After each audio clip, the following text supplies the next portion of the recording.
Hey guys, welcome back.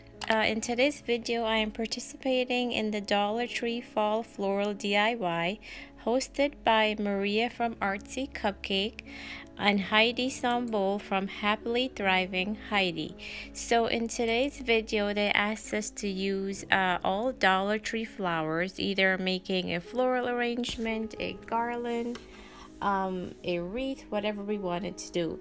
So I decided to do a floral arrangement, and the vase I'm using is from Hobby Lobby I got a while ago.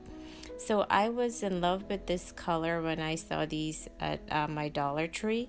I especially love I believe it's called cornflower.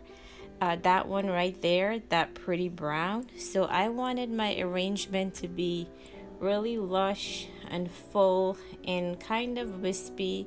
So I used a variety of flowers with a few picks. So I was really happy with the way this turned out. I love the color palette in this. So if you guys are visiting, welcome. I hope you will consider subscribing if you like what you see. And everyone else, thank you so much for watching. Heidi and Maria, thank you so much for hosting this challenge. This was fun. Have a great day, everyone.